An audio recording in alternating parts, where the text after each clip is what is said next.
Welcome to the worst sports channel on YouTube, Hot Garbage Sports, with me, Coach Ryan D. And the coach has got you guys today. I've seen your comments. I've seen the questions. Social media is blowing up. Is it McDavid? Is it Matthews? Who's the GOAT? Who's Gretzky? Who's Lemieux? Should we even be debating it? Of course we should be debating it. Talking about the GOAT is always a worthwhile video discussion. So who you got? You got McDavid, you got Matthews, you got the sniper, or you got the speedster? Stick around till the end of the video. I'm going to give you a coach's breakdown on the skill of each player using last night's Hockey Night in Canada live examples, and I'm going to let you be the judge of who you think is the best player in the NHL right now, because yes, Nathan MacKinnon is looking really good. Yes, Cale Makar, amazing defenseman. But in my opinion, it's McDavid or it's Matthews. Which one will it be?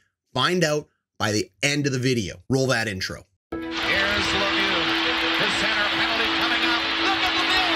Oh, my God. Oh, baby. So where did this question come up?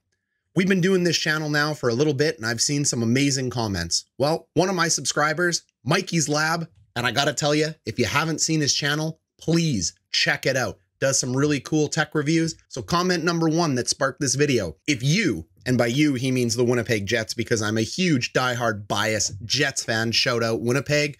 And, you know, frankly, I really appreciate the fact that you think I am the Winnipeg Jets. I wish I was, but I'm not. I don't play for the Jets. I've never been on the ice, and I can't control their win. But we all know as fans that we think we are the team. We think we're part of the team. And frankly, it's probably just a bunch of millionaires that I don't know if they really even care about us or know that we're there. Probably actually just get annoyed that we ask for autographs while they're sitting down to dinner with their families. But you know what? Tough shit. That's what you get for making $6 million a year. So sign my kid's puck. Okay, so the comment says, if you have this much trouble with McDavid, what are you going to do against Matthews with Marner, who is arguably much better than McDavid is? What? Padawan, stick with me. He may have a point. I'll stick with you, coach, but I don't think so. It's out of his mind. Mikey goes on then to make a very strong, solid justification for this, and it's very hard to argue. He basically comes through and says that in the NHL today, scoring is a premium, and people who score become elite, and people who score are the most valuable to their team. And I have to say, Mike, you have a point. You have a point. I've been saying it about Laine for years before he got traded. Scoring is a premium, and you cannot teach goal scoring. You cannot teach what Auston Matthews brings to the table. Auston Matthews has one of the best shots in the NHL today.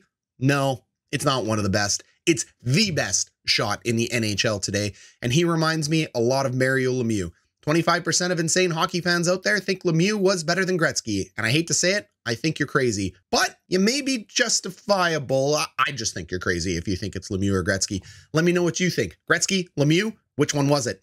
Okay, back to modern day GOATs. Auston Matthews with Mitch Marner, absolutely deadly combo. But Connor McDavid, oh, coach, sometimes people just gotta bend the knee and understand why his holiness runs this league. Well, Padawan, you may be right. Let's break down those clips. Stick with us till the end, and we're gonna give you a Hockey 101 intelligence lesson. Okay, Leafs fans, bandwagon, shirt-tucking corporate fans and all, diehard Leafs fans, fans of the NHL who may be biased against the Toronto Maple Leafs. That's you. Shut up. Well, bias or not, this is an impressive goal last night against the Canucks. As you can see, we come in with a 3-on-3, and Mitch Marner is going to do absolutely amazing Mitch Marner things. And I think Fogliano just kind of gets in the way, but he's absolutely the right guy to have on this line. Bring some veteran grit. 3-on-3, and what makes Auston Matthews so impressive, he's like a friggin' great white shark. This guy is a predator. When he is in the offensive zone, he starts changing his speed better than any other player in the NHL. Doesn't mean he's the fastest. It means he is better at changing his speed. He knows how to slow down, go faster, and when to use his acceleration to get open and have defenders lose him. So you can see it right here. Just the look and the lollygagging, lackadaisical body language on Auston Matthews. Well, it's purposeful. He does this to lull his opponents into a false sense of security. He's changing his speed immediately in this clip, and we're going to see him start to glide into a danger zone in the slot. All right, so as I was ripping on Fogliano there, he ends up making a really nice regroup in the corner, first man on the puck, and you can see Mitch Marner right here getting ready to move behind the net to be open to make a pass to his best friend, Auston Matthews. So Fogliano takes 3 Vancouver Canucks with me. I don't know what that says about the Vancouver Canucks and their defense, but Pretty terrible team defense there, boys. Fogliano makes a beautiful no-look cycle behind the net here to Mitch Marner down low. And Mitch Marner down low, this is impressive skating.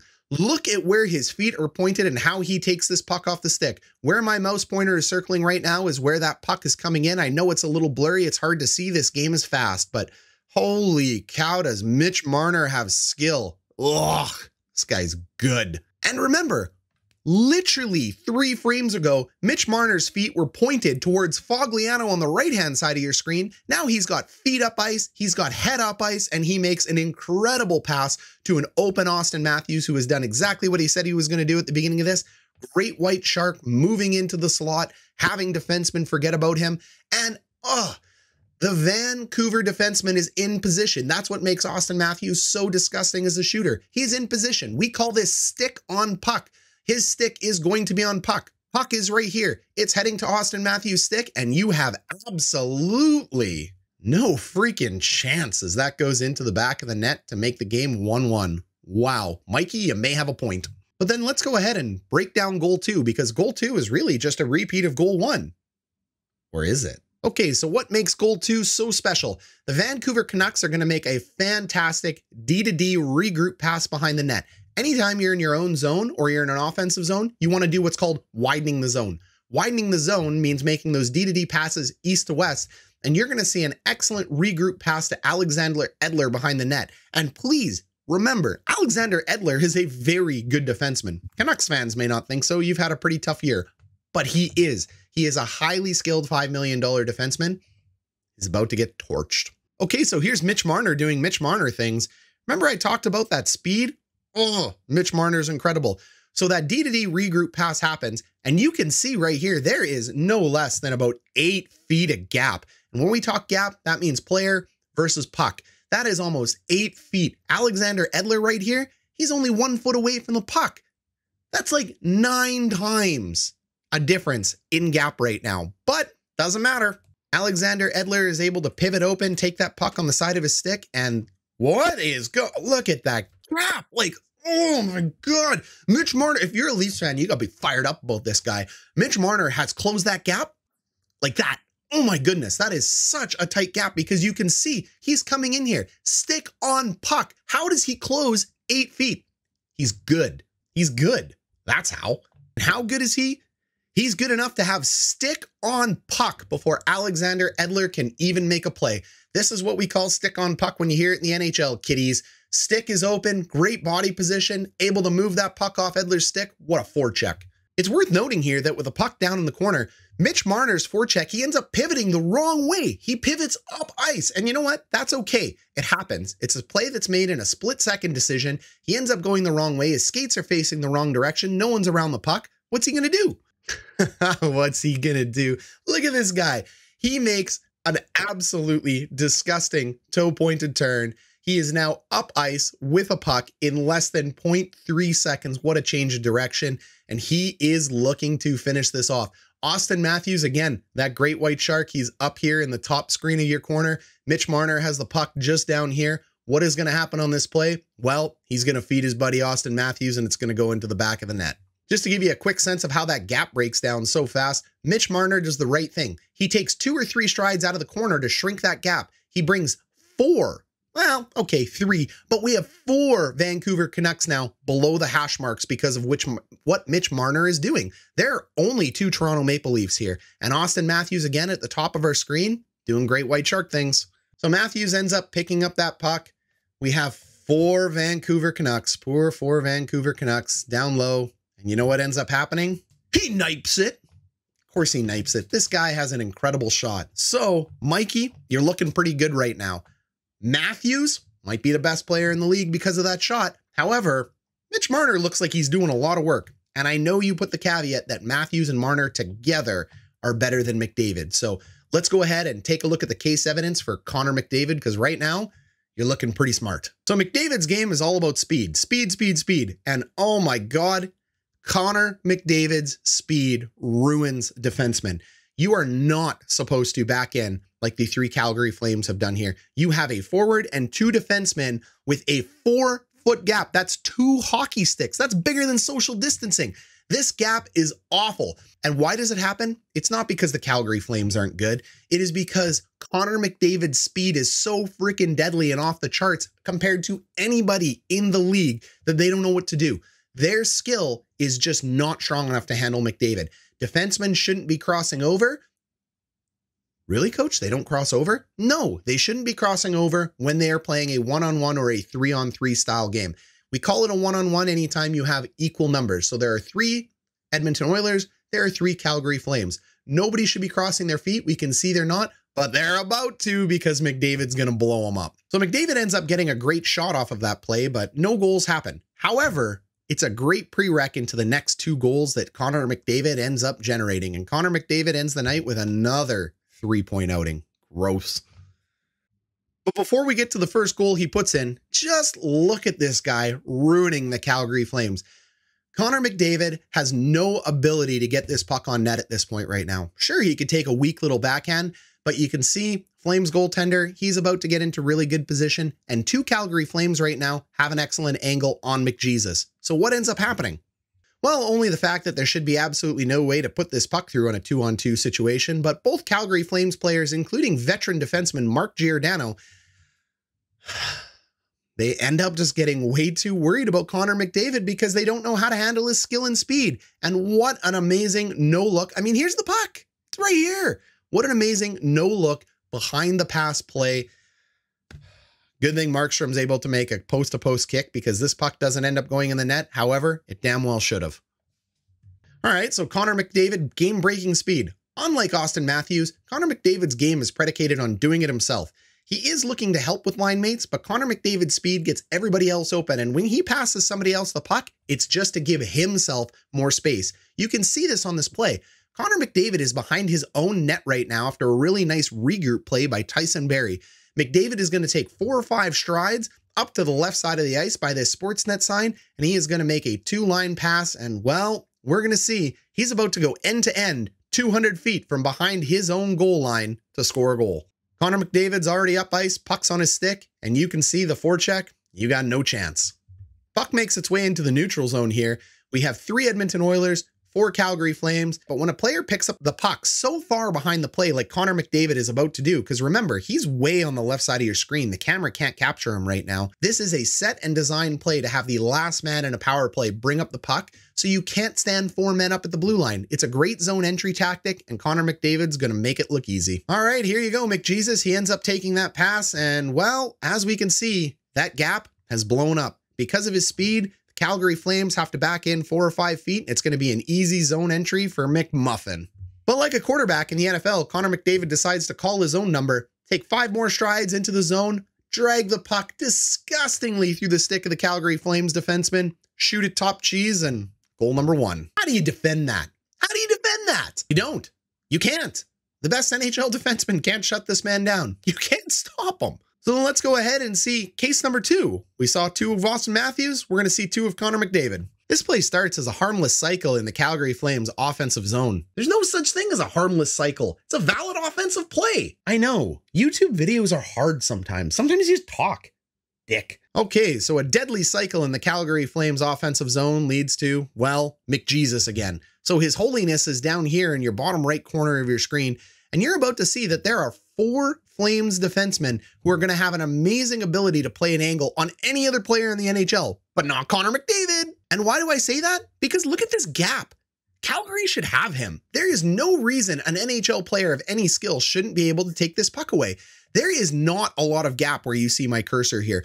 There is no separation. You should absolutely be able to contain. You have support by 2 Flames defensemen right here. Like, this isn't hard. This should be a routine takeaway, but it's not. It's not. He blows it. Look at this. Look at the still motion. There are 3 Flames defensemen. 3 Flames defensemen. Oh my goodness. I cannot believe that. There are 3 Calgary Flames. Stop saying 3. There are 3 Calgary Flames defensemen here. The puck is on Connor McDavid's stick.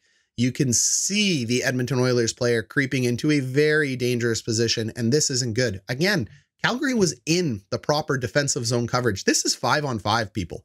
5-on-5. He makes 5-on-5 look like a power play for the Oilers every single time. And so far, this has nothing to do with the rest of his players on the ice. This has everything to do with him being able to create space for himself and his teammates due to his skill. So there you go. The yellow highlighter is where the puck's going to be. Edmonton's ready for a beautiful one-timer. We call this a pass across the Royal Road. This is the highest percentage scoring chance in the NHL when you can generate these high offensive chances. And what is the Royal Road? Great question, you may ask. Well, at the end of this video, I have a really boring video breaking that down. It was one of my first YouTube videos ever. I think it was terrible, but the content is amazing and it's quite accurate. So feel free to check it out. I think it's got like 5 views. So that pass goes across the Royal Road. Bang, it's in the net. That's 2 points for Connor McDavid. Okay, so we've seen 2 very different style of players. And before we talk about them, I gotta point out last night against the Flames, McDavid, that guy should have had like 6 points. He ended up with 3, only 3. It feels like every night you watch McDavid, he's getting 3 points. Every time I watch this guy, it just, my mind is blown. So you have 2 very different players in the NHL, but when we talk about Marner and Matthews, yeah, Mitch Marner, he's amazing. Auston Matthews, fantastic shot. Together, deadly 1-2 punch. But Connor McDavid could go on to any team in the NHL and he is going to break the game. The Konami cheat code, McMuffin, McJesus, His Holiness, whatever you want to call him, he does it himself. He uses his teammates very similar to Gretzky. He will use Curry when he needed to use him. McDavid will use, well, anybody who's available and open just to continue to get himself more open. Connor McDavid makes a team from this level to this level. He raises every single player around him. He causes defensive zone frustrations, headaches for everybody, and nobody in the NHL at this point knows how to catch him.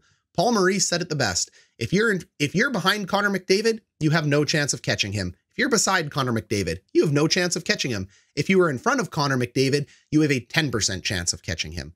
This guy breaks games. I love Auston Matthews. I love Connor McDavid. It's fun to watch them both. Statistically and by advanced stats, they're both very important to their teams. Right now, Auston Matthews is having a legendary season. The last person to put up this many goals per game was Mario Lemieux and Alexander Ovechkin. Auston Matthews is at a 0.78 goals per game average right now. Alexander Ovechkin's best career, 0.79. Mario Lemieux, 0.81. This is historic. But Connor McDavid is on a clip of 1.77 points per game. And the reason he ends up with more assists, very similar to Gretzky, is because everyone is too worried about him. And by passing the puck and moving it open, he ends up creating goals and opportunities for his team. So he's coming in at 1.77 points per game. And you know who the only other player to do that? Mario Lemieux.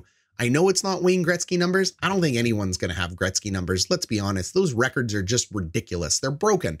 But being compared to Mario Lemieux's point total is pretty darn good. These guys are amazing. These guys are sick. They're beauties, registered beauticians, few Pantene pros out there. What do you guys think? How'd you feel about my coach's breakdown? If you want to see more about Connor McDavid and Auston Matthews, if you want me talking more about other top players in the NHL and giving you real analysis and breakdown of what's truly happening, hammer a like down below, smash a subscribe, leave a comment like Mikey Tech did. I'll get to you as we keep going forward because frankly, this game, it's super fast. It's incredible, but the speed at which we play this game and the way the announcers break it down is just frankly, and I don't blame them because it is just so freaking quick. It takes 20,000 hours minimum of high efficiency classroom work breaking this down before you start seeing the things that I end up seeing. Not saying anybody's wrong. I'm just saying I have a disgusting eye for this right now, and I'd love to be able to share it with you guys. You let me know what your eye is seeing.